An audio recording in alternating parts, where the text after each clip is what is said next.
Filmēju? Sveicināti, draugi! Kā jau es jums solīju Facebookā, tad iefilmēšu šodien mazu video par savu ziemas inventāru. Ziemas inventārs ir, tā teikt, nonācis tādā novārtā no manas puses jau laikam kādus 2, ja pat ne 3 vai 4 gadus vispār nekur īsti neesmu bijis darboties. Savukārt, tagad skatoties daudz smukas fotogrāfijas ar asariem un klausoties stāstus no saviem kluba biedriem par skaistām copēm un foršiem lomiem, esmu tā kā nobriedis te pārcelāt savējās mantas un doties vai uz Peipusu vai varbūt uz Alūksni, bet noteikti šogad copēšu ziemā vismaz pāris reizes un gan jau kā arī ielikšu MC Fishing blogā, Facebookā šo to. Kā redzat, rokā man ir feederītis. Feederītis Salmo, feederītis. Šis te ir demo, kurš pēc tam pārtapa par jums pieejamo veikalā. Ja tiešāk sakot, mans draugs Edgars Veikins savulaik man iedeva testam. Pāris reizes esmu darbojies, atziņas ir pašas labākās, bet es dzīvoju Jelgavas pusē, te īsti nav tādu vietu, kur būtu ļoti liels balto zivju blīvums, kur varētu tā kā ļoti izbaudīt. Kā redzat, man pat ir nopirkts statīviņš, šāds te, nezinu, vai varēs redzēt kārtīgi, Tātad 2 šādi te feederīši man ir. Vienam man tā liekas bišķīt ieplīs uz spica, būs jāņem jāpērk pa jaunu, un otrs ir kārtībā. Tāpat tās ir viens foreļu kātiņš. Ārā neņemšu, bet idejiski viņš ir tieši tāds pats, tikai atšķirās riņķīši un atšķirās cietība. Mana pieredze ar šo te ir tāda, kad agrāk regulāri braukāju uz pērtniekiem uz forelēm, tad man bija sajūta, ka tomēr viņš ir pa mīkstu. Viņš ir pa mīkstu, un tas kātiņš, kas ir līdakām, viņš ir piemērotāks forelē, jo viņš ir cietāks, un ar viņu reāli var iecirst šo te blītiku vienalga, vai jūs ķerat uz garneli, labāk forelē lūpā. Tā kā mans viedoklis, kad ir pa mīkstu, bet tas ir subjektīvi, tas ir tikai mans viedoklis.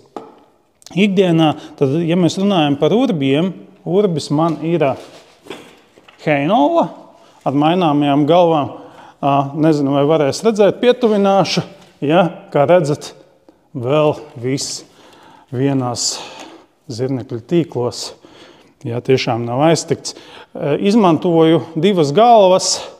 Lielākā laikam ir kaut kāda 160, tā ir tieši forelēm nopirkta un domāta, vai tad, kad aizbrauc uz forelēm, lai komfortabli var, tā teikt, izvadīt zivu, vai arī, ja brauc uz ziemas feederīti uz vietām, kur tiešām ir plicis breksis, arī var komfortabli ieurpties un, tā teikt, darboties. Tas, ko vēl tad parādīšu, šādas te man ir motiļu kastes 2. Šajā te, bišķīt ripo projām, šajā te var ielikt vismaz 250 gramus motili. Te, kā redzat, ir tāds magnētiņš, kas satur ciet.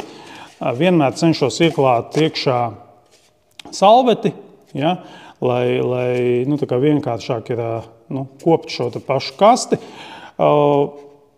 Tad arī viņi izmantoja vimbu laikā no pavasara puses, tad, kad vēl ir vēs, tad 2 šādi izmēri, bet vispār ir nopērkams šādas te 3 gabals. Pāriesim bišķīt pie mazākām lietām, jeb pie mormiškām un balalaikām. Paņemsim bišķīt malā te visas šīs te lielās lietas. Lai varu parādīt, tad šāda te man ir iebarojumā makšķerīte ar šādu te barotaviņu galā. Nezinu, vai šis ir mazākais barotavs izmērs, bet katrā ziņā nav lielākais.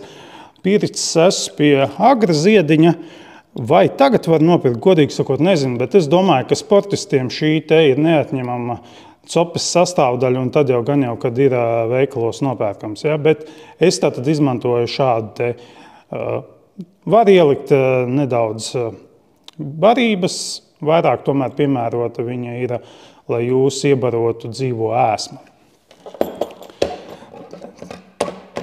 Tad blitkām izmantoju šādu te salmo makšķerīti. Viņa ir diezgan cieta, asarim perfekta. Nezinu, godīgi sakot, kas man te šobrīd ir uztīts virsū. Domāju, kaut kāda 0,18 varētu būt aukli pēc sajūtām. Bet katrā ziņā daži gadi nav lietots, nāksies auklu atjaunot. Tad par makšķerītēm. Kā redzat, ir man šeit 3-4 veidi makšķerītes. Uz aci un tādām sajūtām man liekas, ka šīs te vai nebūtu tādas viss foršākās. Bet copējot, tomēr man kaut kā vairāk patīk šīs te masīvās, īpaši peipusā. Ja? Viņas tomēr ir, tā teikt, manai rokai labāk ieguļ rokā, ja? Bet tā tīri no tā estētiskā un tāda sportistu domāšanas no minimālisma, ja? Tad šīs te ir tādas, tā teikt, varbūt tādas estētiskākas, vieglākas, delikātākas. Tāpat tās ir galīgi jau vecas, ja? Dama makšķerītes AIS 10. Šīs ir pašas pirmās makšķerītes, ko es esmu savulaik pircis. Cik viņām gadi, noteikti kā 10, es pieļauju, ka nemaz šobrīd nevar nopirkt. Tāpat atceros, jā, ka esmu pircis šīs te zaļās makšķerītes pie agra ziediņa, jau laikam tiešām 4 vai 5 gadi atpakaļ, bet godīgi sakot, vēl neesmu mēģinājis ar viņām makšķerēt un nevienu reizi neesmu bijis uzsējis nevienu no šīm te makšķerītēm. Tā kā tas noteikti būs tas, kas būs pirmais, kas būs jāizdara, lai notestētu. Par pašām mormiškām glabājās tādā interesantā hermetiskā trauciņā, plus šāds te, ja, plasmasa Vision mušinieku acīm redzot, ja, brīnumiņš. Ja, šeit ir, kā redzat, iekšā daudz dažādas mormiškas. Priekš sportistiem tas noteikti nav daudz, bet man ar to pilnīgi pietiek. Pārsvarā, tad, kas tad te ir?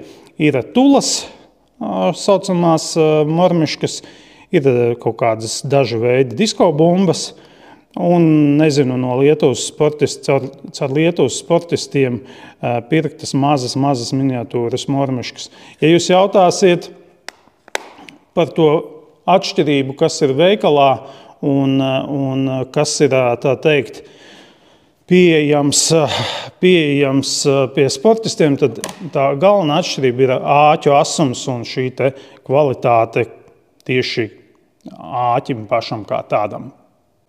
Tāpat tās ir vēl šeit visādi mazās kastītes ar dažādiem āķiem un iekšā blitkām. Klasiskās blitkas nekas īpaši nav. Šeit ir pilns ar sardziņiem, netaisīšu vaļā. Sardziņus noteikti visi esat redzējuši. Man pašam viena no mīļākajiem ir agra ziediņa no rokas paštaisītie sardziņi. Es domāju, ka arī liela daļa Latvijas un Lietuvas sportistu tieši makšķerē ar agra ziediņa taisītajiem sardziņiem.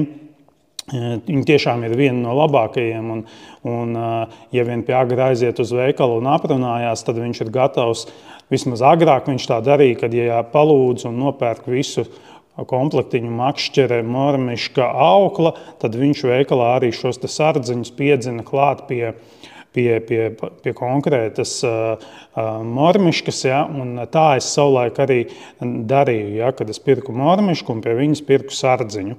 Tā kā noteikti pie agra var aiziet ciemos uz veikalu, nezinu pašlaik šo te adresi no galvas, tāpēc nesaukšu, bet tie, Tie, kas iegūglēs, noteikti atradīs agri sociālajos tīklos.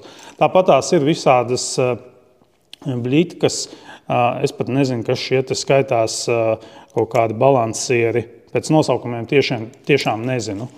Jā, tāpat tās ir silikona gumijas, stāv kaut kur kastēs, kuras parasti ņemu līdzi, kad braucu tieši uz šīm te forelēm, ja, un izmantoju tāpatās arī šādas tādas bļitkas, ko man dzīves biedri kā rotkalis prot uztaisīt un šad tad izāģē no sudraba, palutinot mani kā makšķernieku. Tāpatās obligāta lieta, ja, tātad saucamie nagi, jā, lai nokļūstot kaut kādā, tā teikt, pārsteiguma situācijā uz ledus, kad viņš ielūst, lai būtu iespēja tikt projām un izvairīties no lielas nelaimes.